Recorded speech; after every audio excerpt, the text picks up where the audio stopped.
Hello dear friends, my name is Akib Rasool and I welcome you all in today's lecture. This is our lecture number 11.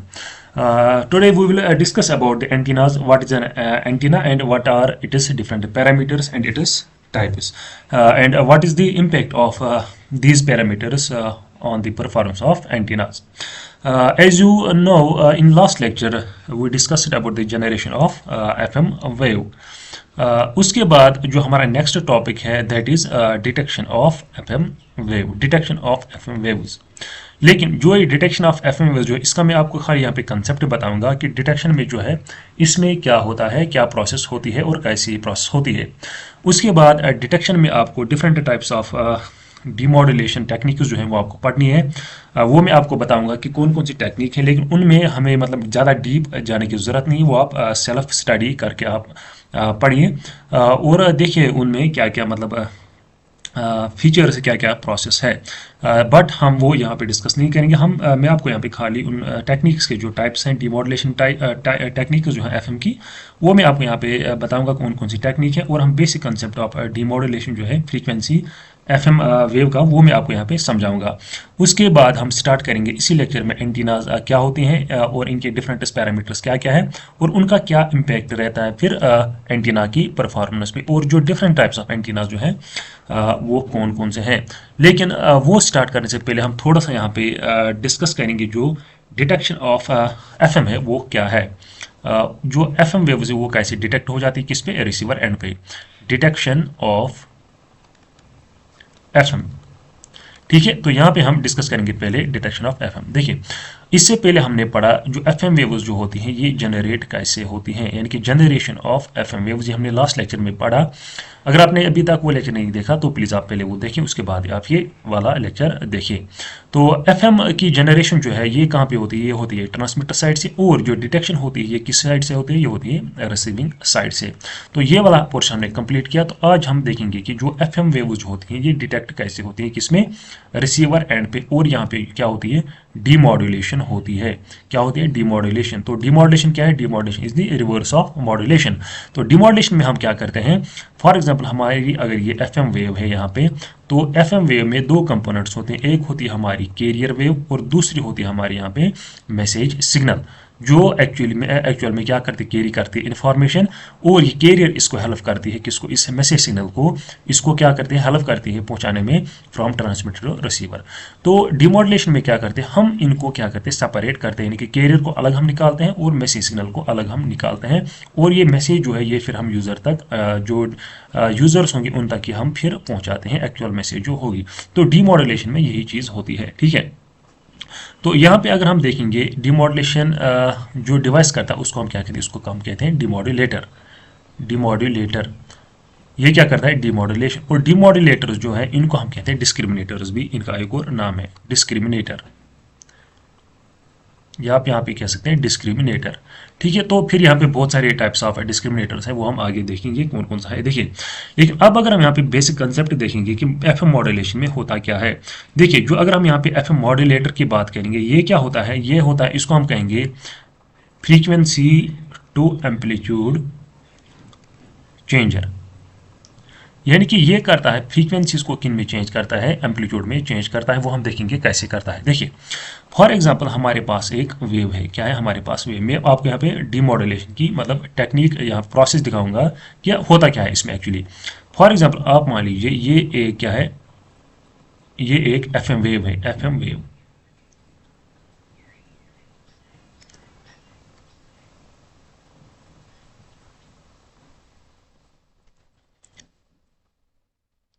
ये एक FM wave. देखिए आप अगर यहाँ पे देखेंगे, यहाँ पे इस पोर्शन में क्या है, ये हाई फ्रीक्वेंसी, उसके बाद लो फ्रीक्वेंसी, उसके बाद हाई फ्रीक्वेंसी और इसके बाद लो फ्रीक्वेंसी जो हमारी एफएम वेव होती है।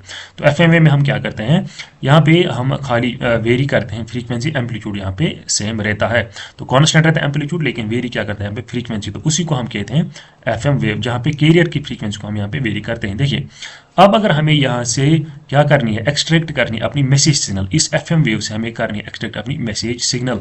देखिए वो मैसेज सिग्नल कैसी होती है, जब हम ट्रांसमीटर एंड पे देखेंगे, जब मॉड्यूलेशन करते हैं फॉर ये कौन सी एक मैसेज सिग्नल है, और फिर हमने यहाँ पे कैरियर को लाया, क्या लाया, कैरियर को लाया, और हमें फिर यहाँ पे मिलती है क्या, एफएम वेव। ऐसे ये क्या है, ये FM वेव फॉर एग्जांपल। तो अभी क्या करना है, इस FM वेव से हमें वापस निकालनी है कौन सी, ये अपनी वेव वापस निकालनी है और कैरियर वेव यहाँ पे वापस निकालनी है। तो हमारी जो डिजायर्ड सिग्नल है, जो हमें चाहिए आउटपुट पे वो हमें चाहिए ये वाली सिग्नल। तो अभी हमें यही करना है। यहाँ पे देखिए, लास्ट लेक्चर में भी मैंने आपको बताया, जो ये फ्रीक्वेंसी जो होती है कैरियर की, वो इन अकॉर्डिंग टू इस मॉड्यूलेटिंग सिग्नल के क्या होती है, चेंज होती है। फॉर एग्जांपल, जहाँ पे हमारा एम्पलीट्यूड जो है पॉजिटिव साइकिल होगा, वहाँ पे फ्रीक्वेंसी क्या हो जाएगी, इंक्रीज हो जाएगी। और जहाँ पे नेगेटिव साइकिल होंगे, क्रस्ट्स होंगे, वहाँ पे क्या होती है, डिक्रीज होती है। और इसी तरह फिर पॉजिटिव साइकिल और यहाँ पे फिर से कैरियर की फ्रीक्वेंसी जो है वो फिर से इंक्रीज हो जाएगी। तो पहले इंक्रीज, फिर डिक्रीज, फिर इंक्रीज। अब अगर हमें वापस निकालनी होगी इसी सिग्नल से, इस FM सिग्नल से वापस कौन सी, amplitude signal, sorry message signal, तो वो हम कैसे निकालेंगे। फॉर एग्जाम्पल, यहाँ पे क्या है, फ्रीक्वेंसी ज़्यादा है, तो इसका मतलब क्या है, जो यहाँ पे मैसेज सिग्नल का साइकिल होगा वो पॉजिटिव साइकिल होगा ऐसे, ठीक है। और उसके बाद क्या है, उसके बाद फ्रीक्वेंसी हो जाती है डिक्रीज। तो यहाँ पे क्या होगा, इसका मतलब जो इस मैसेज सिग्नल का साइकिल होगा वो यहाँ पे नेगेटिव होगा। उसके बाद फिर से इंक्रीज हो रही है, तो फिर से पॉजिटिव साइकिल, उसके फिर से यहाँ से डिक्रीज होती है, तो यहाँ से फिर नेगेटिव साइकिल। तो ये हमारी मैसेज सिग्नल हम यहाँ पे लास्ट पे एक्सट्रैक्ट करेंगे आउटपुट पे। तो हमारा आउटपुट ऐसा आना चाहिए। तो यही होता है कि इसमें डिमॉड्यूलेशन में, यानी कि हम FM वेव से निकालते हैं क्या, यहाँ पे निकालते हैं हम मैसेज सिग्नल। देखिए अब यहाँ पे हमने कैसे निकाला है। देखिए अगर हम यहाँ पे देखेंगे, जो फ्रीक्वेंसी है, जो मैंने अभी आपको बताया, क्योंकि फ्रीक्वेंसी हम किस में कन्वर्ट करते हैं, एम्पलीट्यूड में। देखिए यहाँ पे जो फ्रीक्वेंसी जो है, इन अकॉर्डिंग टू फ्रीक्वेंसी हमने यहाँ पे एम्पलीट्यूड यहाँ पे चेंज किया। फॉर एग्जांपल, जहाँ पे फ्रीक्वेंसी ज़्यादा है वहाँ पे एम्पलीट्यूड ज़्यादा है, यानी कि पॉजिटिव साइकिल है। जहाँ पे फ्रीक्वेंसी कम है वहाँ पे एम्पलीट्यूड मतलब नेगेटिव क्रस्ट आएगा, उसके बाद ही अगेन सॉरी ट्रफ आएगा, फिर क्रस्ट, फिर ट्रफ। ये है क्रस्ट, ये है ट्रफ, ठीक है। तो हमने फ्रीक्वेंसी, अकॉर्डिंग टू फ्रीक्वेंसी हमने यहाँ पे क्या किया, अपना एम्पलीट्यूड चेंज किया इस सिग्नल का। तो हमें यहाँ पे मिलेगी कौन सी, मैसेज सिग्नल। तो यही आपका यहाँ पे कंसेप्ट है कि जो डिटेक्शन जो होती है, डिटेक्शन सर्किट जो है, ये क्या होना चाहिए, ये होना चाहिए। देखिए जो यहाँ पे हमारा डिटेक्शन सर्किट यानी कि डिमॉडुलेटर जो है, ये होना चाहिए insensitive to amplitude variation. Amplitude variation, इसका क्या मतलब है, इसका मतलब है यानी कि फॉर एग्जांपल, अगर इस सिग्नल में ये डिस्टॉर्टेड होगी, क्या होगी, वीक होगी, डिस्टॉर्टेड होगी, जो हमें FM सिग्नल फिर रिसीवर पे मिलती है। यहाँ पे एम्पलीट्यूड वेरिएशन भी हो सकती है थोड़ी बहुत, लेकिन जो हमारा डिमॉडुलेटर है जिसमें हमें फीड करेंगे यहाँ पे, ये होना चाहिए एम्पलीट्यूड मतलब इनसेंसिटिव। ये इसको रीड मतलब नहीं करना चाहिए, इन एम्पलीट्यूड वेरिएशन को, ये इनको क्या करना चाहिए, इनको इग्नोर करना है। इसको खाली यहाँ पे क्या करना है, यहाँ पे सेंसिटिव रहना है कि इनको फ्रीक्वेंसी को यहाँ पे क्या रहना है, सेंसिटिव रहना है, यानी कि इनसेंसिटिव रहना है to amplitude variations, and it should be sensitive to only frequency variations, and these frequency deviations, these frequency variations are then converted to amplitude changes, ठीक है। तो यहाँ पे ऐसे हमारी सिग्नल जो है यहाँ पे रिस्टोर होगी। सो एम्पलीट्यूड क्या है, जो एम्पलीट्यूड ऑफ आउटपुट, यानी कि जो आउटपुट सिग्नल है, तो इसका जो एम्पलीट्यूड है जो है, ये किस पे डिपेंड होता है, it depends on the frequency deviation. देखिए यहाँ पे क्या है, फ्रीक्वेंसी डिविएशन, ज़्यादा फ्रीक्वेंसी, कम फ्रीक्वेंसी, ज़्यादा कम, ज़्यादा कम, ठीक है। तो इसको क्या कहते हैं हम, फ्रीक्वेंसी डिविएशन। तो ये क्या है, हमें यहाँ पे इनपुट सिग्नल, FM सिग्नल क्या हमारी इनपुट सिग्नल क्या पे, रिसीवर पे। आप ये समझिए ये बात। फॉर एग्जाम्पल, ये मान लीजिए डिमॉड्यूलेटर आपका, तो इसको हम इनपुट क्या देते हैं, FM, यहाँ पे इनपुट देते हैं, और हमें यहाँ पे क्या मिलेगा, आउटपुट मैसेज सिग्नल, ठीक है, जो एक्चुअल में क्या करती है, कैरी इंफॉर्मेशन। तो FM का जो फ्रीक्वेंसी डिविएशन है, इसका फ्रीक्वेंसी डिविएशन यानी कि फ्रीक्वेंसी डिविएशन इसका FM का ये हम कन्वर्ट करते हैं कि इसमें एम्पलीट्यूड में, यानी कि जो आउटपुट सिग्नल होती है हमारी, इसका एम्पलीट्यूड जो है ये किस पे डिपेंड होता है, ये डिपेंड होता है frequency deviation of input signal, that is our FM signal, ठीक है। ये यही है मतलब बेसिक कंसेप्ट इसका, डिमॉड्यूलेशन ऑफ या हम कहेंगे detection of the FM waves. तो ये आपको यहाँ पे समझना है। देखिए यहाँ पे क्या है, यहाँ पे फ्रीक्वेंसी वेरिएशंस है, इसमें फ्रीक्वेंसी वेरिएशंस है, तो इन फ्रीक्वेंसी वेरिएशंस को हमने कन्वर्ट किया है किसमें, एम्पलीट्यूड वेरिएशंस में। तो यहाँ पे क्या हो रहा है, अब वेरी एम्पलीट्यूड आप वेरी हो जाएगा यहाँ पे। तो ये आपको यहाँ पे याद रखना है। सो नटशेल में अगर हम यहाँ पे देखेंगे, amplitude of output signal depends on the frequency deviation of the input signal, जो कि हमारे कौन से, FM सिग्नल। तो ये है कंसेप्ट ऑफ डिमॉड्यूलेशन, या हम कहेंगे डिटेक्शन ऑफ FM वेव। देखिए इसके बाद है फिर different types of demodulation techniques, यानी कि डिफरेंट टाइप्स है किसके, इस डिमॉड्यूलेशन के, या हम कहेंगे डिटेक्शन ऑफ FM। तो पहला अगर हम देखेंगे, पहली टेक्निक है स्लोप डिटेक्शन या स्लोप डिटेक्टर। Slope detection. तो ये फर्स्ट वन है। उसके बाद है दूसरा है यहाँ पे balanced slope detector, balanced slope detector. उसके बाद थर्ड है phase discriminator, phase discriminator, phase discriminator. और फोर्थ कौन सा है, वो है रेशो डिटेक्टर, रेशियो डिटेक्टर। जो फेज डिस्क्रिमिनेटर है इसका एक और नाम है Foster, Foster Seeley, Foster Seeley discriminator, Foster Seeley discriminator इसका एक और नाम है। देखिए ये चार टाइप्स हैं। थोड़ा सा अगर इनके बारे में पढ़ेंगे आप, मतलब ज़्यादा डीप नहीं जाना यहाँ पे। देखिए अब अगर हम यहाँ पे एक हर एक चीज़ देखिए, मतलब और मुझे यहाँ पे लगा कि ज़्यादा इंपॉर्टेंट भी नहीं इसके टाइप्स। तो अब अगर आप पढ़ना चाहेंगे तो आप ये मतलब खुद भी पढ़ सकते हैं इंटरनेट से। तो ये यहाँ पे हम डिस्कस नहीं करेंगे, बस आप यहाँ पे टाइप्स याद रखिए, slope detection, balanced slope detector, phase discriminator या फोस्टर सीली डिस्क्रिमिनेटर और रेशियो डिटेक्टर। तो ये साइड क्या है, types of detection, FM detection techniques. तो ये आप मतलब खुद भी पढ़ सकते हैं, उतना ज़्यादा ये डिफिकल्ट नहीं है।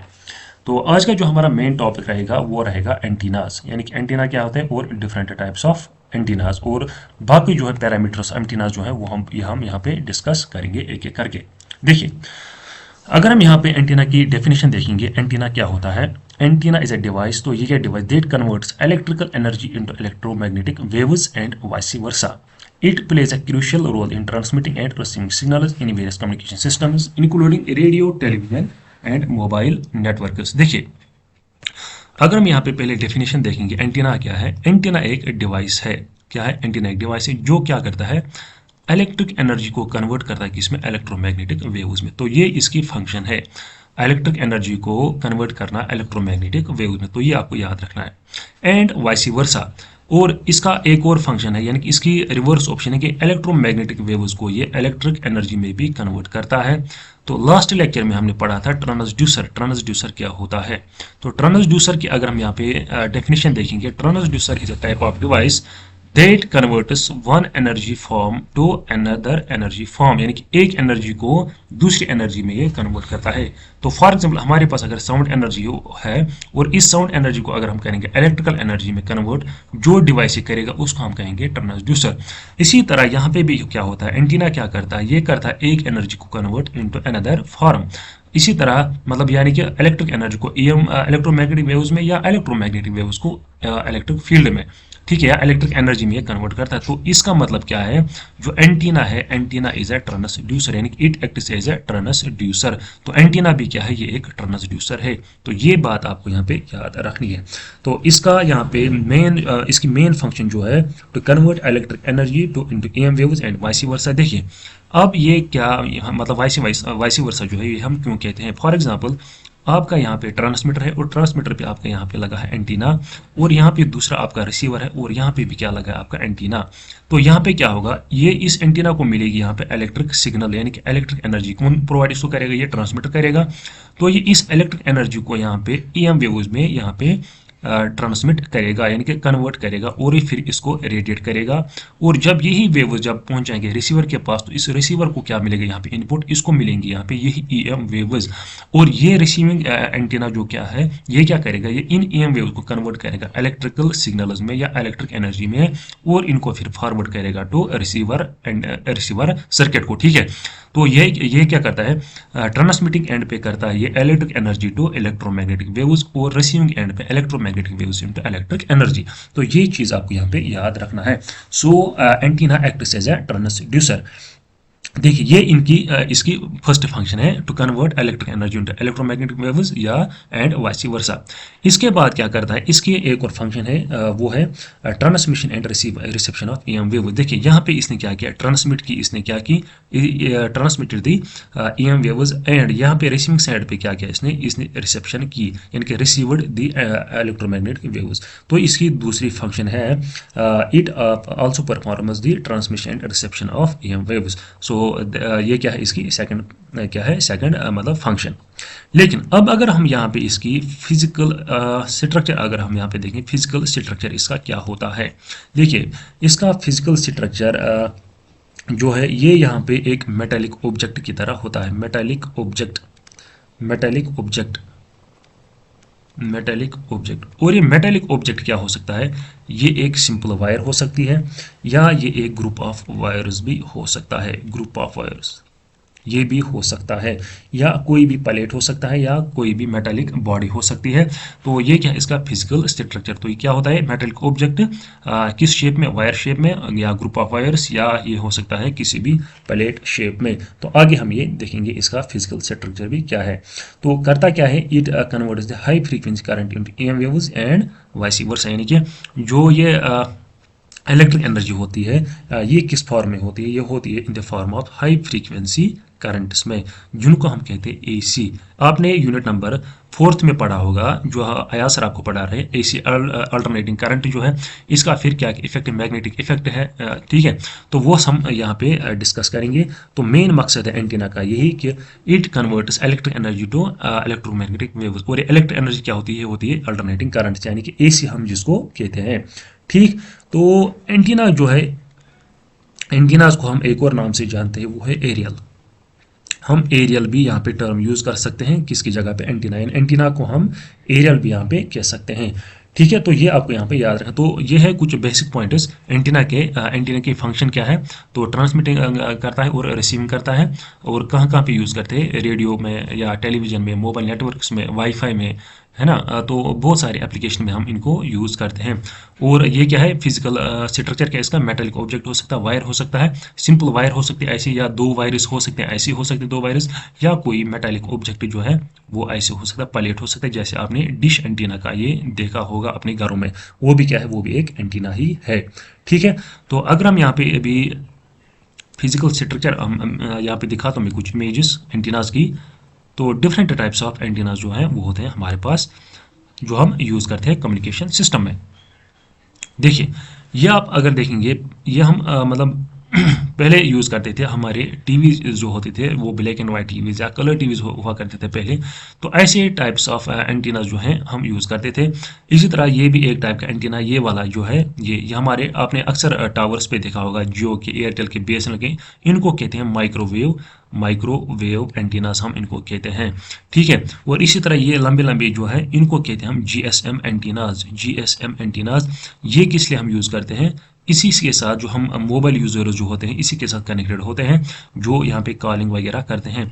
और ये एंटीनास की इसमें हमें मतलब ज़रूरत पड़ते हैं, यानी कि इनकी फंक्शन क्या है। फॉर एग्जांपल ये मान लीजिए यहाँ पे टावर 2 है, ये टावर 1 है, हमें यहाँ से यहाँ तक कम्युनिकेशन करनी है। तो हम इस एंटीना को जो अलाइन करेंगे इस एंटीना के साथ। तो यहाँ पे ये LOS हमने ऑलरेडी पर लाइन ऑफ साइट पढ़ा है, तो ये है लाइन ऑफ साइट, कम्युनिकेशन में ये यूज़ आते हैं, ठीक है। ये कौन है, माइक्रोवेव एंटीनास, ठीक है। और इसी तरह ये भी देखिए, यहाँ पे भी ये एक टाइप का एंटीना है। तो डिफरेंट शेप्स इनकी हो सकती है, ये मतलब सिंपल से सिंपल एक वायर हो सकती है, और ऐसे जीएसएम एंटीना, माइक्रोवेव एंटीना है ना, तो इस शेप के हो सकते हैं, यानी कि इनकी शेप भी डिफरेंट होगी।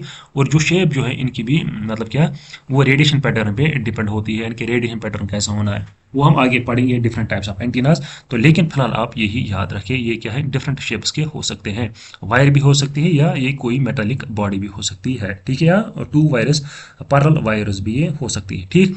तो ये था कंसेप्ट ऑफ एंटीना का। तो इसके बाद अगर हम यहाँ पे देखेंगे जो एंटीनास के टाइप्स हैं, एंटीनास के टाइप्स, देखिए एंटीना के बहुत सारे टाइप्स हैं, ये आपको यहाँ पे याद रखना है। देखिए जो इन्होंने आपके सिलेबस में एंटीनाज जो रखे हैं, अगर हम एंटीनाज को पढ़ेंगे कम से कम ये मतलब 6 से 7 लेक्चर्स में कवर होगा। जो एंटीना जो है ये एक्चुअल में मतलब कंप्लीट बुक है, कंप्लीट सब्जेक्ट एक है ये एंटीनाज, यानी कि फंडामेंटल्स ऑफ एंटीनाज। ये बहुत मतलब वाइड ये है फील्ड है एंटीनास का। तो यहाँ पे लेकिन हमें ज़्यादा नहीं पढ़ना है, हम कुछ टाइप्स इंपॉर्टेंट टाइप्स यहाँ पे पढ़ेंगे और खाली यहाँ पे कुछ पैरामीटर जो है वो हम यहाँ पे पढ़ेंगे। ये पैरामीटर जो है इन पे ज़रूर आपको क्वेश्चन आएगा, इन पैरामीटर्स पे जो एंटीनास का पैरामीटर्स है वो आप अच्छे से यहाँ पे ध्यान रखेगा कि ये डिफरेंट पैरामीटर्स क्या क्या है। लेकिन अभी हम यहाँ पे टाइप्स यहाँ पे से स्टार्ट करेंगे। देखिए अगर हम यहाँ पे देखेंगे एंटीना जो है ये 3 टाइप्स के होते हैं। तो फर्स्ट टाइप जो है उनको हम कहते हैं directional antennas, directional antennas, directional antennas. इसी तरह सेकंड टाइप जो है उनको कहते हैं semi directional antennas, semi directional antennas. इसी तरह थर्ड अगर हम यहाँ पे देखेंगे उनको कहते हैं omni directional antennas, omni directional antennas हम इनको कहते हैं। देखिए एक एक करके हम ये अब समझते हैं डायरेक्शनल एंटीनाज क्या होते हैं, सेमी डायरेक्शनल क्या होते हैं और ओमनी डायरेक्शनल एंटीनाज क्या होते हैं। यहाँ पे हम पहले डिस्कस करेंगे डायरेक्शनल एंटीनास क्या होते हैं। देखिए जो हमारे डायरेक्शनल एंटीना यानी कि डीए जो होते हैं they radiate electromagnetic waves in a specific direction. For example ये एक एंटीना है, क्या है ये एक एंटीना है और ये क्या करेगा रेडिएट, ये करेगा रेडिएट यहाँ पे इलेक्ट्रोमैग्नेटिक वेव्स। ठीक है, तो पहले क्या करेगा convert electrical energy to electromagnetic waves और इन वेव्स को फिर ये क्या करेगा रेडिएट करेगा। अगर ये एंटीना क्या करेगा एक स्पेसिफिक डायरेक्शन में क्या करेगा इनको रेडिएट करेगा, तो दैट मीन्स ये कौन सा एंटीना है, इन एंटीनास को हम कहेंगे डायरेक्शनल एंटीनास। क्या कहेंगे डायरेक्शनल एंटीनास।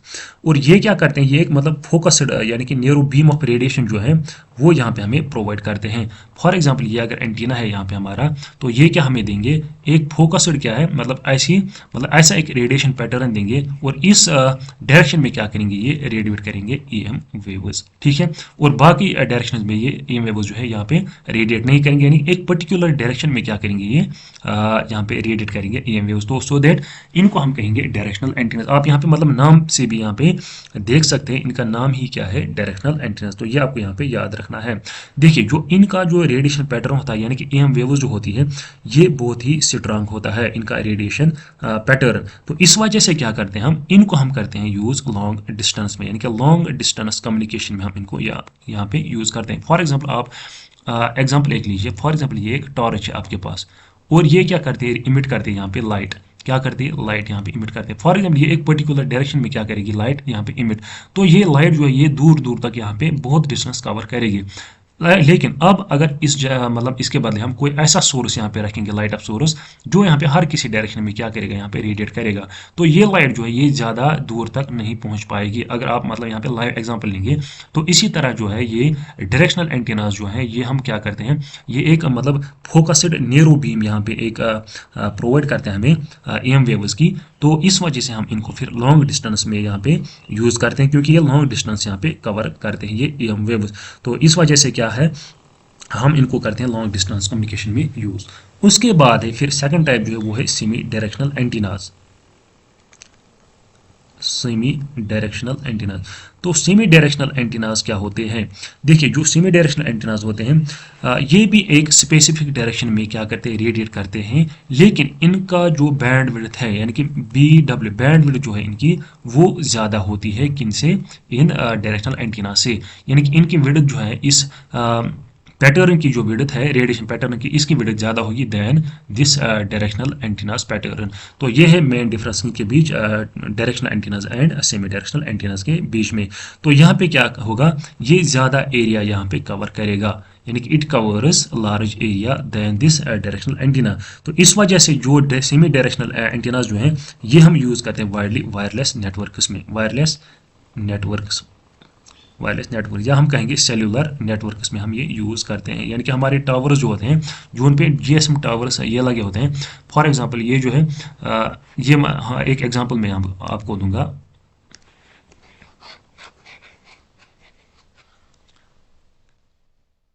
आप मान लीजिए ये यहाँ पे एक टावर है,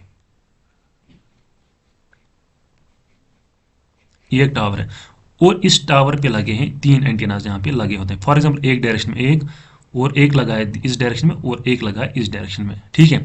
तो इनको क्या कहते हैं, इसको कहेंगे सेक्टर 0, सेक्टर 1 और सेक्टर 2। ये हमें जीएसएम में पढ़ना है, आपके मतलब नेक्स्ट टॉपिक है आपका जीएसएम, उसमें पढ़ना है। या हम इसको कहेंगे अल्फा सेक्टर, इसको कहते हैं हम बीटा सेक्टर और इसको कहते हैं हम गामा सेक्टर, यानी कि अल्फा बीटा गामा। देखिए ये एंटीना जो है ये एक पर्टिकुलर एरिया को यहाँ पे कवर करेगा, फॉर एग्जाम्पल इस एरिया को, और ये एंटीना जो है इस एरिया को कवर करेगा और ये एंटीना जो है इस एरिया को यहाँ पे कवर करेगा। तो इस वजह से क्या है, इसका जो बैंडविड्थ जो है वो यहाँ पे इंक्रीज होगा, ठीक है। तो इस वजह से तीनों सेक्टर जो है ये इस पूरे एरिया को यहाँ पे कवर करेंगे, तो यहाँ पे पूरे एरिया में आपको नेटवर्क मिलेगी। तो यहाँ पे कौन से हम एंटीनाज यूज करेंगे, सेमी डायरेक्शनल एंटीनाज। लेकिन अब अगर हम यहाँ पे डायरेक्शनल एंटीनाज यूज करते तो यहाँ पे इनकी जो विड्थ जो है वो नैरो रहती और ये यहाँ पे लॉन्ग डिस्टेंस यहाँ पे कवर करते। लेकिन यहाँ पे जो है ये बीच वाला एरिया जो है ये वाला ये यहाँ पे रह जाता, यहाँ पे जो है सिग्नल्स नहीं पहुंच पाती। तो इस वजह से हम यहाँ पे यूज कौन सा करते हैं, सेमी डायरेक्शनल एंटीना यहाँ पे यूज करते हैं, सो दैट कि यहाँ पे जो है ये ज़्यादा एरिया यहाँ पे कवर कर सके और नेटवर्क जो है वो यहाँ पे हर किसी जगह तक पहुँच पाए। तो ये है कौन से सेमी डायरेक्शनल एंटीनास। तो हम वायरलेस या सेलुलर में क्यों यूज़ करते हैं, due to the wide directional pattern, क्योंकि इनका पैटर्न जो होता है रेडिएशन पैटर्न वो यहाँ पे बहुत वाइड होता है और यहाँ पे ज़्यादा एरिया क्यों है जो है वहाँ पे कवर करते हैं। तो इसके बाद है फिर third type, that is omni directional antennas. देखिए अगर हम यहाँ पे थर्ड टाइप देखेंगे ओमनी डायरेक्शनल एंटीनास,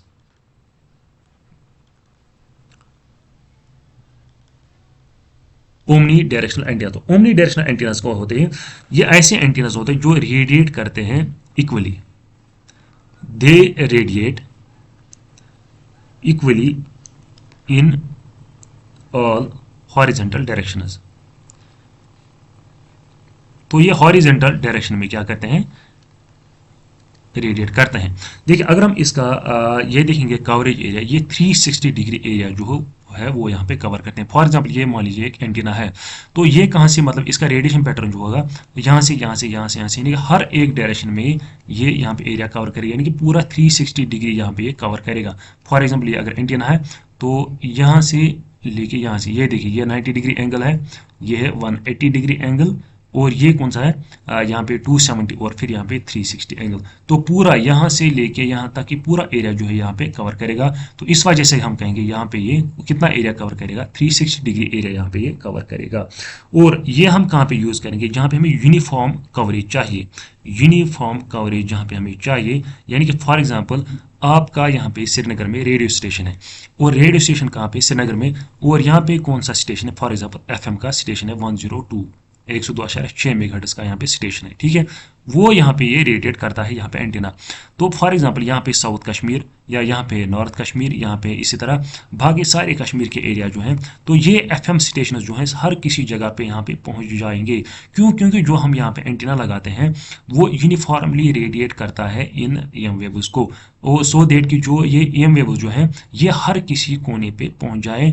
तो यहाँ पे क्या करता है, यूनिफॉर्मली ये रेडिएट करता है इन एम वेव्स को। सो जो ओमनी डायरेक्शनल एंटीनाज हैं they are used while uniform coverage is required over large geographical area, यानी कि जैसे कि आपका मैंने एग्जांपल है आपकी एफएम रेडियो है, इसी तरह वाईफाई की एग्जांपल यहाँ पे भी ओमनी डायरेक्शनल हम यूज़ करते हैं। फॉर एग्जांपल ये कोई बिल्डिंग लगी है यहाँ पे और इस बिल्डिंग में हमने रखा है वाईफाई, फॉर एग्जांपल यहाँ पे हर इसी कोने में क्या है इसकी सिग्नल पहुँच जाएगी, बराबर ऐसे पहुँच जाएगी।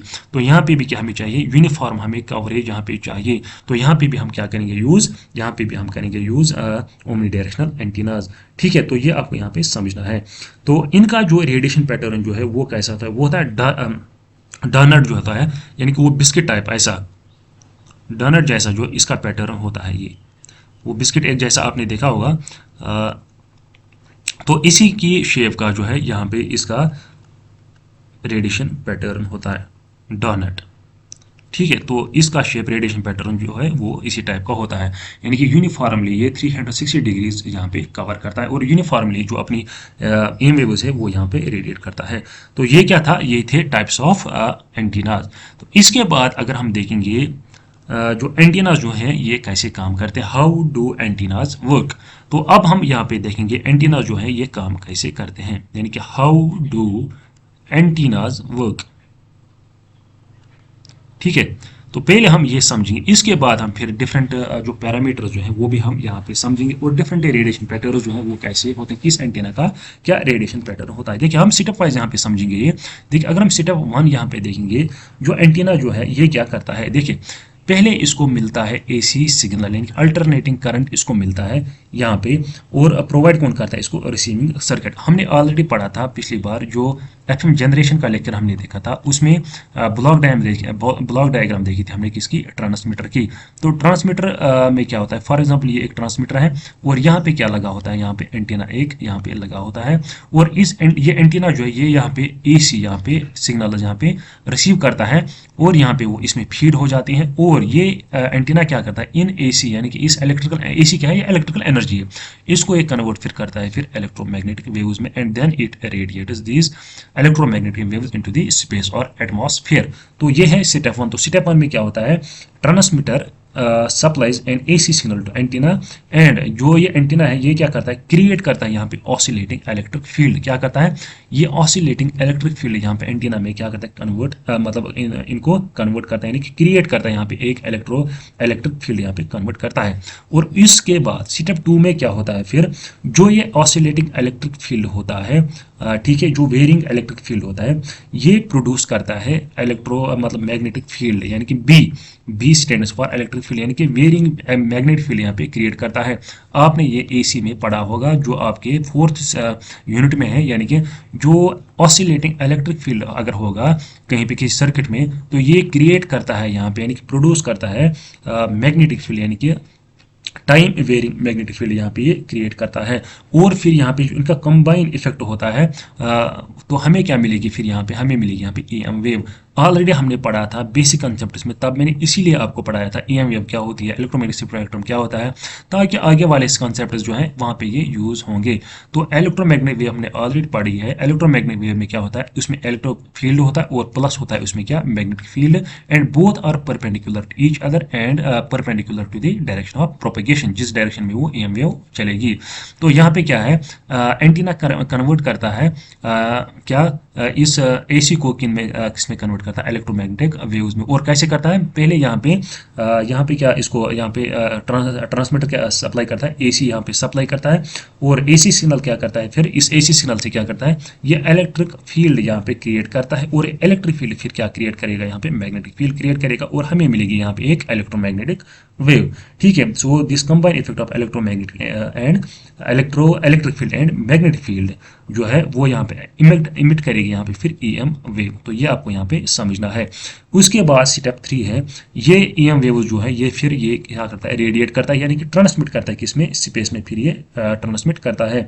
और यहाँ पे फिर अगर ये एंटीना है, यहाँ पे फिर डिफरेंट जो है रेडिएशन पैटर्न जो है वो यहाँ पे बन जाते हैं। फॉर एग्जांपल कोई रेडिएशन पैटर्न ऐसा भी बनेगा किसी एंटीना का, यहाँ पे एंटीना है, इस साइड से भी रेडिएट करेगा, इस साइड से भी रेडिएट करेगा, या किसी का ऐसा है डोनट शेप्ड का है, ऐसा भी किसी का पैटर्न हो सकता है।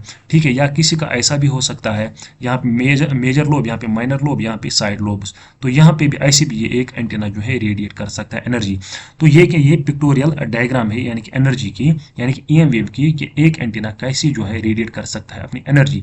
फॉर एग्जांपल आपने क्लास 10th में पढ़ा है, ये एक मैग्नेट है नॉर्थ साउथ। ठीक है, तो यहाँ पे क्या होती है, मैग्नेटिक फील्ड लाइन्स। क्या है, मैग्नेटिक फील्ड लाइन्स। और ये मैग्नेटिक फील्ड लाइन्स इंडिकेट क्या करती हैं, strength of this magnetic field, है ना।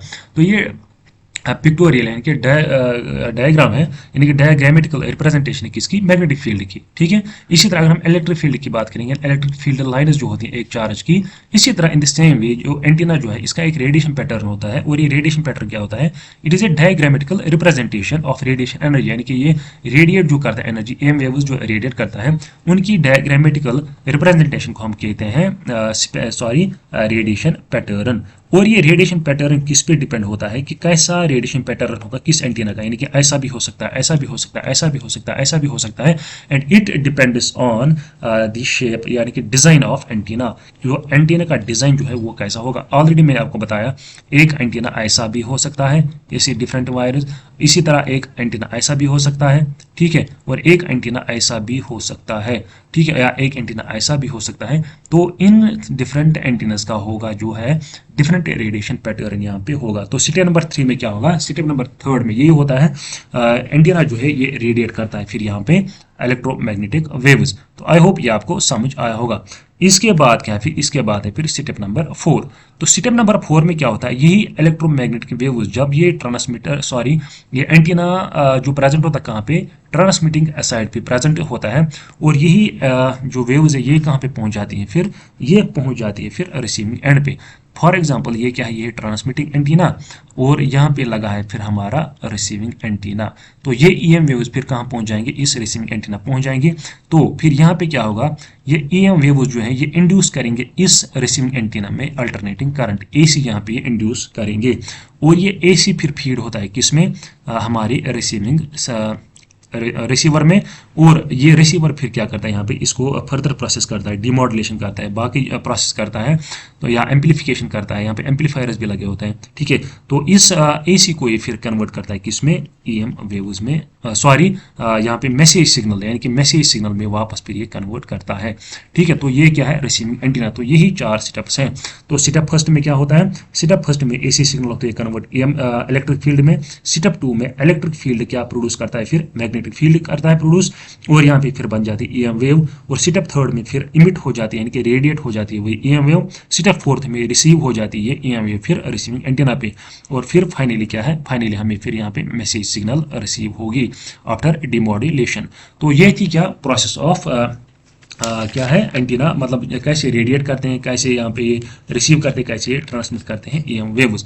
तो ये थे कुछ बेसिक कंसेप्ट्स ऑफ एंटीना। देखिए इसके बाद एक और इम्पॉर्टेंट टॉपिक जो है यानी कि एप्लीकेशन, यानी कि एंटीनाज हम कहाँ पे यूज़ करते हैं। देखिए यहाँ पे जो क्वेश्चन पूछे जाएंगे आपके बेसिक से ही पूछे जाएंगे, यानी कि एंटीनाज जो क्या है, कैसे काम करते हैं, क्या है ये, ठीक है, डिफरेंट टाइप्स क्या है, इनके पैरामीटर्स क्या हैं।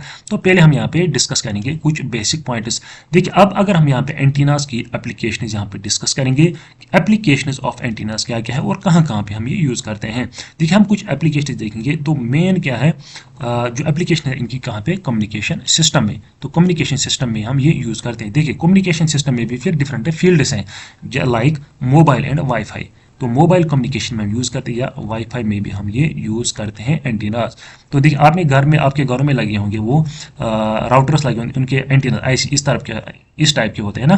तो ये भी एक टाइप का एंटीना होता है। और इसके बाद है radio and TV broadcasting. Radio and TV broadcasting में भी ये यूज़ होते हैं। इसके बाद अगर हम थर्ड पॉइंट देखेंगे सैटेलाइट कम्युनिकेशन, सैटेलाइट कम्युनिकेशन में भी ये यूज़ होते हैं। इसी तरह अगर फोर्थ हम देखेंगे जीपीएस। जीपीएस की फुल फॉर्म क्या है, ग्लोबल पोजीशनिंग। ये याद रखना इनकी फुल फॉर्म, इनके भी बार ये भी पूछी जाती है full form, global positioning system. तो ग्लोबल पोजीशनिंग सिस्टम क्या करता है, ये आपकी मतलब लोकेशन जो है वो ट्रैक करता है, ठीक है। तो यहाँ पे भी एक एंटीना लगता है, या हम कहेंगे जीपीएस यानी कि ग्लोबल पोजीशनिंग सिस्टम, या नेविगेशन में भी यूज़ करते हैं हम क्या, एंटीनाज यूज़ करते हैं, ठीक है। इसी तरह अगर हम फिफ्थ देखेंगे राडार यानी कि रेडार सिस्टम जो है, यहाँ पे भी क्या हम यूज़ करते हैं, रेडार सिस्टम्स में भी हम एंटीनाज यूज़ करते हैं। इसी तरह अगर हम सिक्स्थ पॉइंट देखेंगे वो है रिमोट सेंसिंग। तो रिमोट सेंसिंग में भी हम क्या करते हैं, यूज़ ये एंटीनाज यूज़ करते हैं। ये कुछ मोटी मोटी जो है एग्जांपल्स हैं यानी कि एप्लीकेशंस हैं कहाँ कहाँ पे हम ये एंटीनाज जो है यूज़ करते हैं, ठीक है। तो अभी हमने देखा मेन फंक्शन क्या है, मेन फंक्शन ऑफ एंटीना क्या है। मेन फंक्शन है पहले यही transmission of EM waves, transmission of EM waves and reception of EM waves, ठीक है। और क्या है, और है इनकी मेन फंक्शन क्या है, ये मान लीजिए फर्स्ट ऑप्शन है, सॉरी फर्स्ट फंक्शन है transmission and reception of EM waves, and second one is conversion of electric energy to electromagnetic waves, ठीक है। तो पहले क्या करेंगे, कन्वर्ट करेंगे, उसके बाद ये फिर क्या करेंगे, इनको ट्रांसमिट करेंगे ट्रांसमीटर साइड से, और रिसीव करेंगे रिसीविंग एंड से, ठीक है। तो ये थे क्या functions of an antenna and applications of an antenna.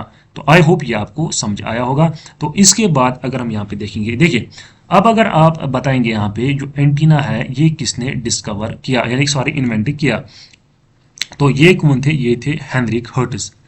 Heinrich hertz नाम के एक साइंटिस्ट, जिसके नाम पे फ्रीक्वेंसी का ऐसा यूनिट भी है, हेनरिक हर्ट्ज। इन्होंने क्या किया, ये इन्वेंट किया, क्या एंटीना जो है इन्वेंट किया, और इसी के नाम पे फ्रीक्वेंसी का भी ऐसा यूनिट भी क्या है, वो एच जेड यानी कि हर्ट्ज। तो ये भी आपको यहाँ पे याद रखना है, हेनरिक हर्ट्ज। ठीक है, तो अब हम यहाँ पे जो है रेडिएशन मैकेनिज्म देखेंगे of antenna, radiation mechanism of antenna, यानी कि एंटीना जो है ये कैसे रेडिएट करता है, रेडिएशन मैकेनिज्म ऑफ एंटीना, यानी कि अगर रेडिएशन एंटीना है ये कैसे ईएम वेव्स को स्पेस में, या हम कहेंगे एटमॉस्फेयर में क्या रेडिएट कैसे करता है। देखिए अगर हम यहाँ पे देखेंगे सोल फंक्शनैलिटी किसकी, एंटीना की, तो इसकी सोल फंक्शनैलिटी जो है, सोल फंक्शनैलिटी वो क्या है, टू रेडिएट पावर, या हम ये भी कह सकते हैं the sole functionality of antenna is power radiation और पावर रिसेप्शन, यानी कि पावर को रेडिएट करना और पावर को रिसीव करना, यही इसकी सोल फंक्शनैलिटी है। तो ये आपको यहाँ पे नोट करना है। देखिए अब अगर हम यहाँ पे ट्रांसमिशन लाइन की यहाँ पे एग्जाम्पल लेंगे, ट्रांसमिशन लाइन, तो ट्रांसमिशन लाइन क्या है, ट्रांसमिशन लाइन एक कंडक्टर है, यानी कि करंट कैरिंग कंडक्टर, जो कि क्या करता है, करंट यहाँ पे कैरी करता है, यानी कि करंट कैरिंग कंडक्टर। लेकिन कौन सा करंट, एसी अल्टरनेटिंग करंट, और अल्टरनेटिंग करंट कौन सा, जो यहाँ पे वेरी करेगा, यानी कि डिक्रीज हो जाएगा और यहाँ पे एक्सेलरेट भी हो जाएगा। तो ये करंट कौन करेगा कैरी, यहाँ पे ये ट्रांसमिशन लाइन, और ये ट्रांसमिशन लाइन एक सिंपल वायर भी यहाँ पे हो सकती है।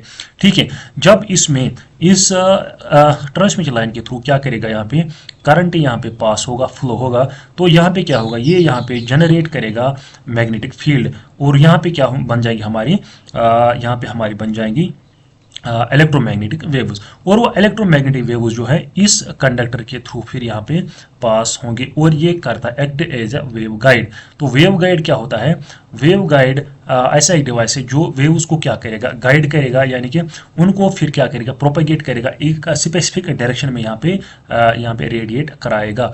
फॉर एग्जांपल ये एक वेव गाइड है, क्या है, ये एक वेवगाइड है, तो यहाँ पे इसकी शेप जो है डिफाइन करेगी, इसका जो है रेडिएशन पैटर्न कैसा होगा, इन वेव्स को ये गाइड करेगा कि, और इनको एक पर्टिकुलर डायरेक्शन में यहाँ पे ये रेडिएट कराएगा।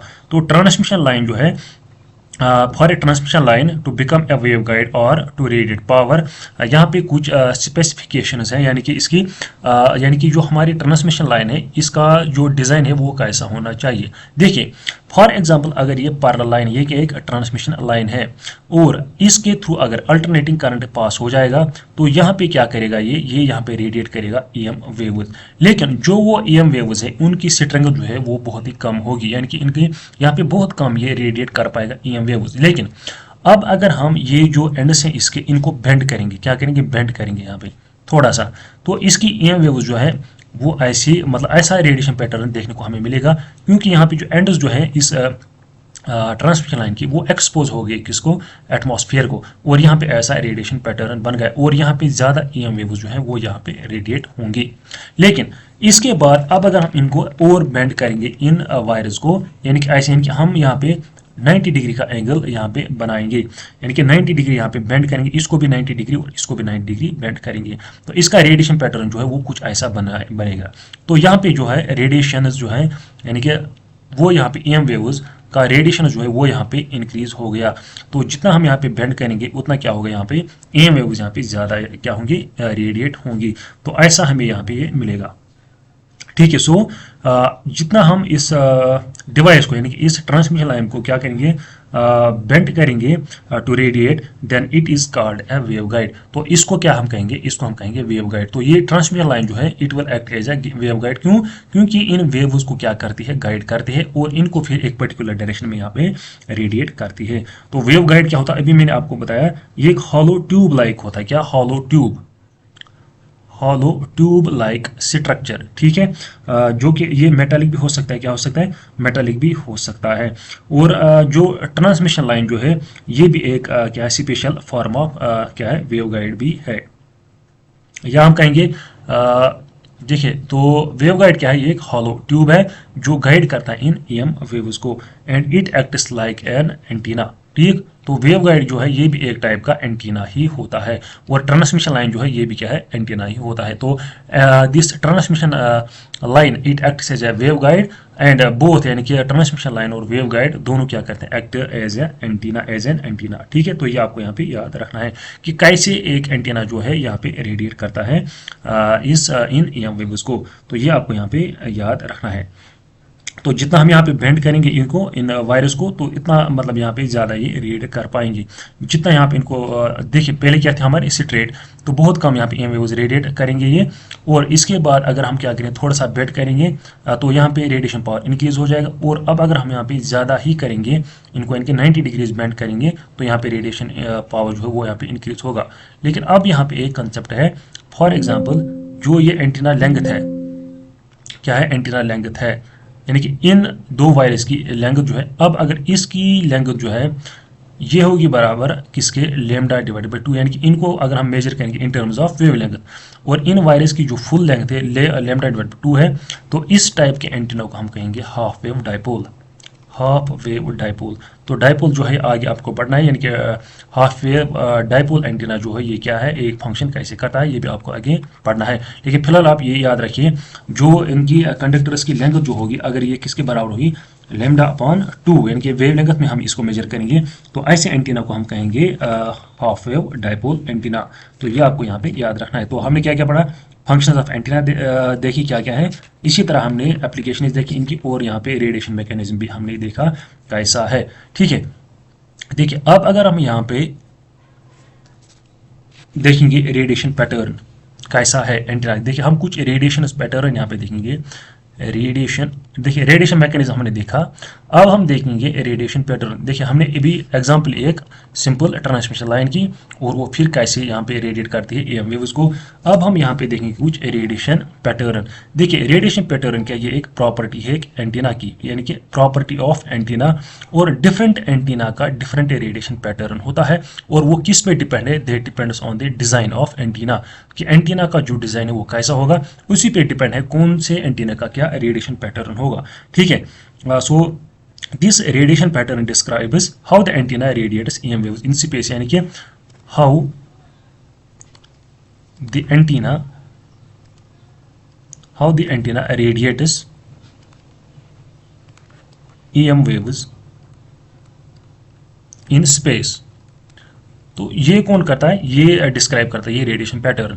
और रेडिएशन पैटर्न किस एंटीना का क्या रेडिएशन पैटर्न होगा, वो किस पे डिपेंड है, वो डिजाइन ऑफ एंटीना पे डिपेंड है। वो रेडिएशन पैटर्न क्या करता है, it shows how the antenna radiates in the EM waves in antenna. ठीक है, ये आपको याद रखना है। तो ये रेडिएशन पैटर्न क्या हो सकता है, ये डायरेक्शनल भी हो सकता है, यानी कि एक ही पर्टिकुलर डायरेक्शन में होगा, डायरेक्शनल हो सकता है, ये हो सकता है सेमी डायरेक्शनल भी हो सकता है, सेमी डायरेक्शनल भी हो सकता है, या ये यहाँ पे ओमनी डायरेक्शनल भी हो सकता है। देखिए अब अगर इसका रेडिएशन पैटर्न ऐसा होगा, यानी कि एक ही डायरेक्शन में, ये हमारा एंटीना है, ये हम कहेंगे ये कौन सा, ये डायरेक्शनल है।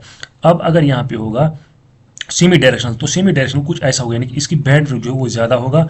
और इसके बाद ओमनी डायरेक्शनल एंटीना, तो इसका जो है इसका रेडिएशन पैटर्न हर किसी साइड से होगा, यानी कि ऐसे इक्वली। ठीक है, तो ये है 3 टाइप्स के क्या रेडिएशन पैटर्न, यानी कि सेमी डायरेक्शनल, डायरेक्शनल और omni directional.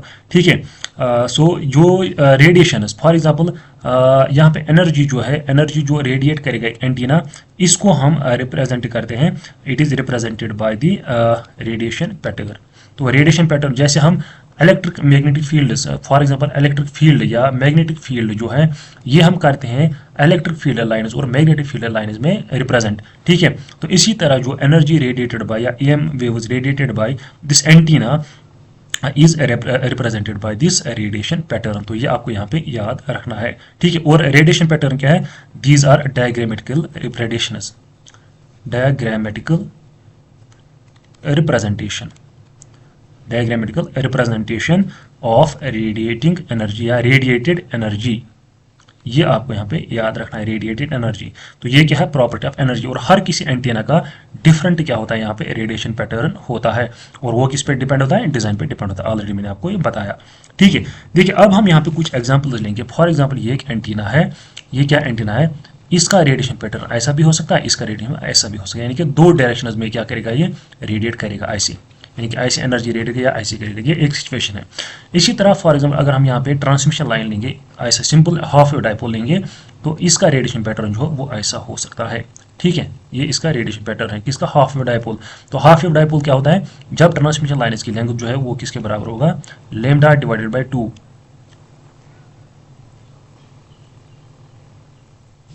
Lambda divided by 2। तो इसको कहेंगे हम हाफ वेव डायपोल। इसी तरह इसके बाद एक और है पैटर्न, वो ऐसा भी हो सकता है। फॉर एग्जाम्पल आपका एंटीना है ऐसे,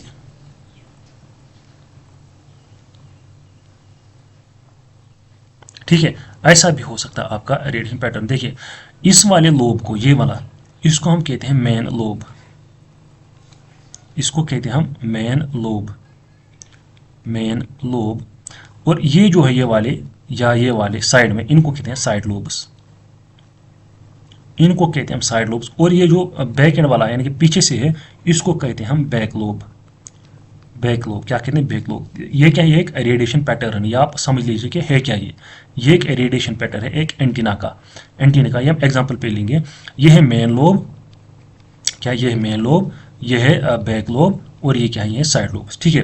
तो मेन लोब जो होता है ये होता है मेन रेडिएशन पैटर्न, यानी कि जो मेन जो फोकस है किनका, रेडिएशन का, वो इस डायरेक्शन में है। यानी कि it is the portion wire maximum power, यानी कि wire maximum radiated power exists, यानी कि सबसे ज़्यादा पावर जो है वो इसी डायरेक्शन में होता है। किस डायरेक्शन में, जिस डायरेक्शन में मेन लोब होगा।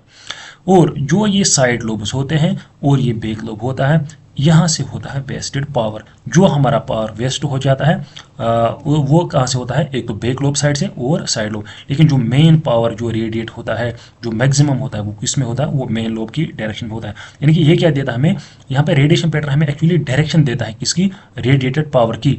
और जो मैक्सिमम रेडिएटेड पावर होता है वो किस साइड से होता है, वो होता है इसी मेन लोब के साइड से। और जो बैक लोब और साइड लोब्स है, यहाँ से जो पावर होगा इस इन डायरेक्शंस में, वो होगा वेस्टेड पावर, वो हम यूज़ नहीं करते, वो लॉसेस में एक्चुअली कैलकुलेट होता है, ठीक है।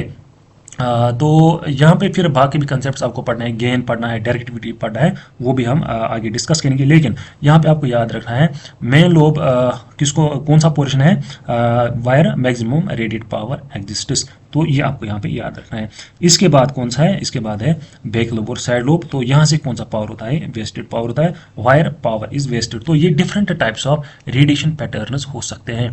तो रेडिएशन मैकेनिज्म भी हमने देखा कि कैसे एक जो एंटीना जो है यहाँ पे रेडिएट करेगा। ये ही एग्जांपल फिर से मैं आपको समझाऊंगा। ये एक एसी यहाँ पे है, और ये एसी क्या यहाँ पे क्रिएट करेगा, मैग्नेटिक फील्ड और इलेक्ट्रिक फील्ड यहाँ पे क्रिएट करेगा, और यहाँ पे बन जाएगी ईएम वेव। और फिर जब हम यहाँ पे बेंड करेंगे, एक्सपोज करेंगे इस कंडक्टर को या इस वायर को, इस ट्रांसमिशन लाइन को, तो यहाँ पे ऐसा जो है रेडिएशन मैकेनिज्म पैटर्न आपको देखने को मिलेगा।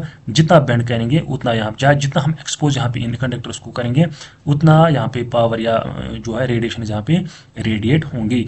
तो लैम्डा बाई 2 क्या है, ये होता है हाफ वेव डायपोल, जब इसकी लेंथ होगी किसके बराबर, लैम्डा बाई 2 के बराबर। और यहाँ पे इसकी जो लेंथ जो है वो हम इन टर्म्स ऑफ लैम्डा ही यहाँ पे कैलकुलेट करेंगे। और हमने पहले स्टार्टिंग में पढ़ा था लेंथ ऑफ जो है किसकी, एंटीना की, वो होती है लैम्डा अपॉन बाई 4, ठीक है। ये भी हमने ऑलरेडी पढ़ा है पहले लेक्चर्स में। तो आई होप यहाँ तक आपको ये समझ आया होगा, ठीक है। इसके बाद हम पढ़ेंगे अब ये था बेसिक कॉन्सेप्ट्स ऑफ किसका, एंटीना। इसके बाद है कुछ फिर प्रॉपर्टीज ऑफ एंटीना, पैरामीटर हम देखेंगे।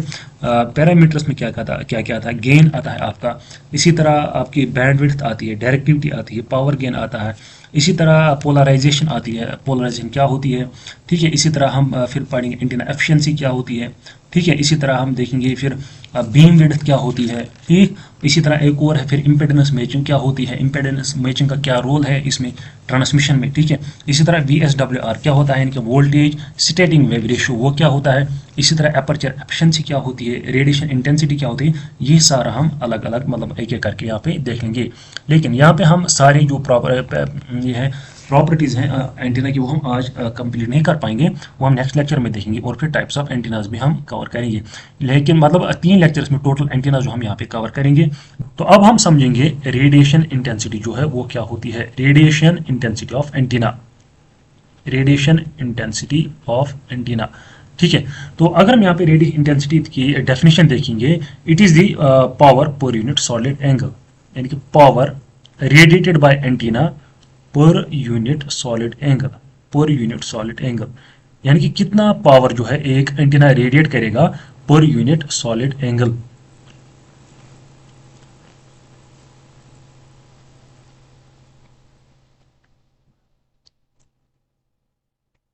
पर यूनिट सॉलिड एंगल।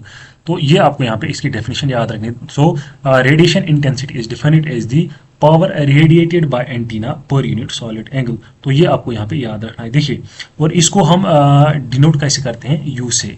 तो यू से हम इसको रिप्रेजेंट करते हैं या डिनोट करते हैं। तो यू किसके बराबर होता है, U is equal to R square into W radiated, यानी कि कितना पावर रेडिएटेड होगा। तो आर क्या है, R is the radial distance, यानी कि जितनी ये कवर करेगा रेडियल डिस्टेंस। रेडियल डिस्टेंस यानी कि जो हम सॉलिड एंगल की यहाँ पे बात करते हैं। तो डब्ल्यू आर रेड क्या है, ये है power radiated by antenna, power radiated, power radiated by antenna. So U is equal to R square into power radiated by antenna. ठीक है, और अगर हम यहाँ पे हम इसकी बात करेंगे यूनिट की, तो यूनिट इसका क्या है, it is unit is watts पर सिटी रेडियन। देखिए, वाट किसका है, वाट है पावर का, और सिटी रेडियन क्या है, ये है एंगल का, यानी कि सॉलिड एंगल का यूनिट। तो हम क्या कहेंगे यहाँ पे, वाट्स यानी कि power, power divided by solid angle. तो पावर का क्या है, पावर है वाट, और सॉलिड एंगल क्या है, सिटी रेडियन। या हम ऐसे भी कह सकते हैं वाट्स पर रेडियन स्क्वायर, पर रेडियन स्क्वायर, या वाट्स पर सिटी रेडियन, या वाट्स पर रेडियन स्क्वायर। ये इसका क्या है, ये इसका यूनिट है। देखिए, अब अगर हम यहाँ पे हम थोड़ा सा एक्सप्लेन करेंगे इसको, रेडिएशन इंटेंसिटी को। ऑलरेडी मैंने आपको बताया, फॉर एग्जांपल ये है मेन लोब, क्या है मेन लोब, ये है क्या है, ये है बैक लोब, और ये है दो साइड लोब इसके। देखिए, जिस साइड से, यानी कि जिस साइड से रेडिएशन ज़्यादा होंगी, देखिए ऑलरेडी आपको यहाँ पे मैंने समझाया कि मेन लोब क्या होता है, जहाँ से क्या ज़्यादा रेडिएशन यहाँ पे क्या होंगी, इमिट होंगी। तो यहाँ पे सबसे ज़्यादा रेडिएशन जो है, मैक्सिमम रेडिएशन इस लोब यानी कि इस डायरेक्शन में यहाँ पे इमिट की गई। तो इसका मतलब क्या है, इस लोब में इस डायरेक्शन में जो है रेडिएशन इंटेंसिटी जो है वो यहाँ पे ज़्यादा होगी। So radiation emitted which is more intense, यानी कि देखिए जो यहाँ पे ये वाले रेडिएशन जो है ये मोर इंटेंस है, यानी कि यहाँ पे डेंसिटी जो है पावर की वो सबसे ज़्यादा है। तो इसका मतलब क्या है, यहाँ पे रेडिएशन इंटेंसिटी जो है वो यहाँ पे ज़्यादा है। तो ये आपको यहाँ पे समझना है। So radiation emitted which is more intense in particular direction. तो इस डायरेक्शन में क्या है, ये ज़्यादा इमिट हुई है इस डायरेक्शन में। तो इसका मतलब है it indicates maximum intensity of that antenna in this direction. तो यहाँ पे क्या है, मैक्सिमम इंटेंसिटी इस डायरेक्शन में है, और यहाँ पे क्या है, मिनिमम इंटेंसिटी है। तो ये आपको यहाँ पे याद रखना है। So the emission of radiation, the emission of radiation to a maximum possible extent is radiation intensity, यानी कि सबसे ज़्यादा, यानी कि जो रेडिएशन जो है किस डायरेक्शन में होंगी, तो उसी डायरेक्शन में क्या होगा, रेडिएशन इंटेंसिटी यहाँ पे ज़्यादा होगी। तो ये आपको यहाँ पे समझना है। तो यहाँ पे इन लोब्स के थ्रू जो है यहाँ पे रेडिएशन इंटेंसिटी कम है, और इस साइड से लेकिन इस लोब ये जो डायरेक्शन है यहाँ पे रेडिएशन इंटेंसिटी जो है वो यहाँ पे ज़्यादा होगी। So radiation intensity is closely related to the direction of beam, यानी कि जिस डायरेक्शन में बीम होगी उसी डायरेक्शन में क्या होगी, रेडिएशन इंटेंसिटी ज़्यादा होगी। ये देखिए, ये बीम है, यानी कि मेन बीम जिसको हम मेन लोब कहते हैं, यानी कि लोब कहते हैं, मेन लोब जिसको हम कहते हैं, इस डायरेक्शन में रेडिएशन इंटेंसिटी क्या होगी, ज़्यादा होगी। तो ये आपको यहाँ पे याद रखना है। ये क्या था, radiation intensity. So radiation intensity is defined as the power per unit solid angle, और U is equal to R square into power radiated. तो आर स्क्वायर क्या है, रेडियल डिस्टेंस, क्या है, रेडियल डिस्टेंस।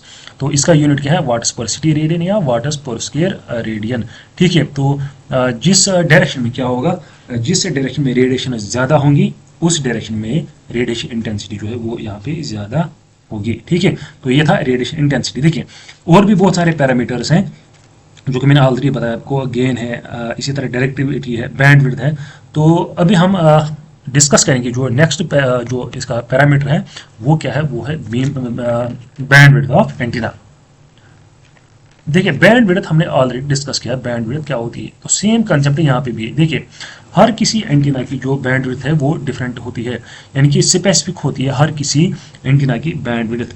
यानी कि अगर हम बैंडविड्थ को यहाँ पे डिफाइन करेंगे, so bandwidth is defined as the frequency range. तो ये क्या होता है, ये एक फ्रीक्वेंसी रेंज होता है, frequency range over which antenna can operate, over which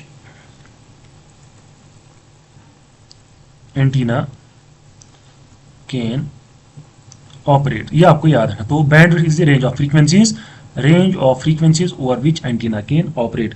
तो ये क्या है, एक बैंडविड्थ एंटीना की। तो हर किसी एंटीना की डिफरेंट बैंडविड्थ यहाँ पे होती है, यानी कि डिफरेंट फ्रीक्वेंसी रेंज होता है। तो बैंडविड्थ किसके बराबर होती है, high frequency minus low frequency, high frequency minus low frequency. तो हम यहाँ पे क्या करते हैं, हम यहाँ पे असाइन करते हैं, फॉर एग्जांपल हमें यहाँ पे कोई सिग्नल यहाँ पे क्या करते हैं, ट्रांसमिट करते हैं, तो हम इसको एक डिफरेंट जो फ्रीक्वेंसी रेंज जो है अलॉट करते हैं, और यहाँ पे दूसरी सिग्नल है S2, ठीक है, S1 S2, इसको हम डिफरेंट यहाँ पे फ्रीक्वेंसी लेवल्स अलॉट करेंगे, सो दैट कि ये दोनों जो है आपस में इंटरफेरेंस यानी कि ना कर पाए। तो यहाँ पे इंटरफेरेंस क्या होगी, यहाँ पे कम होगी। So when signal is transmitted और received it is done over a range of frequency, यानी कि हम सिग्नल जब क्या करते हैं, ट्रांसमिट करते हैं या रिसीव करते हैं, तो हम इसको ट्रांसमिट करते हैं over a range of frequencies, और उस फ्रीक्वेंसी रेंज को हम कहते हैं बैंडविड्थ। और डिफरेंट एंटीना का क्या होता है, डिफरेंट बैंडविड्थ यहाँ पे होती है। और जो फ्रीक्वेंसी, फॉर एग्जांपल इस सिग्नल को हमने कोई फ्रीक्वेंसी यहाँ पे रेंज अलॉट किया, और इस फ्रीक्वेंसी इस सिग्नल के लिए हमने दूसरा फ्रीक्वेंसी रेंज यहाँ पे अलॉट किया, तो ये फ्रीक्वेंसी रेंज जो है ये हम किसी और सिग्नल के लिए फिर यूज़ नहीं कर सकते। इसी तरह ये फ्रीक्वेंसी रेंज भी हम फिर किसी और सिग्नल के लिए यहाँ पे यूज़ नहीं कर सकते हैं। तो सिंपल डेफिनेशन है यहाँ पे, सिंपली आपको यहाँ पे याद रखना है, bandwidth is the bandwidth of antenna, it is the frequency of यानी कि रेंज ऑफ फ्रीक्वेंसीज क्या है, यानी कि फ्रीक्वेंसी रेंज है ये over which antenna can operate. और bandwidth is equal to high frequency level minus low frequency level. और हर किसी सिग्नल की क्या होती है, एक डिफरेंट रेंज ऑफ फ्रीक्वेंसीज होती है, सो दैट क्योंकि ताकि जो है ये सिग्नल जो है यहाँ पे इंटरफेरेंस यहाँ पे ना हो पाए, ठीक। क्योंकि जब हम इनको अलग अलग क्या देंगे, फ्रीक्वेंसी बैंड देंगे, तो इस वजह से क्या होगा, फिर यहाँ पे इंटरफेरेंस नहीं होगी, और यहाँ पे सक्सेसफुली यहाँ पे कम्युनिकेशन होगी, ठीक है। तो बैंडविड्थ की डेफिनेशन ये है कि high frequency level minus low frequency level. तो बैंडविड्थ यहाँ पे कुछ खास नहीं, क्योंकि ऑलरेडी हमने इसमें डिस्कस किया है कि बैंडविड्थ क्या होती है, ठीक है। इसके बाद है फिर डायरेक्टिविटी और गेन, या और भी बाकी कंसेप्ट यहाँ पे, लेकिन वो हम नेक्स्ट लेक्चर में यहाँ पे कवर करेंगे। तो आज के लेक्चर में बस इतना ही, मिलते हैं नेक्स्ट लेक्चर में, उसमें हम डिस्कस करेंगे और भी पैरामीटर्स और टाइप्स ऑफ एंटीना जो है वो उसमें हम कोशिश करेंगे नेक्स्ट लेक्चर में हम एंटीना का जो टॉपिक है वो हम खत्म कर पाए, ठीक है। तो मिलते हैं नेक्स्ट लेक्चर में, टिल देन अल्लाह हाफिज़।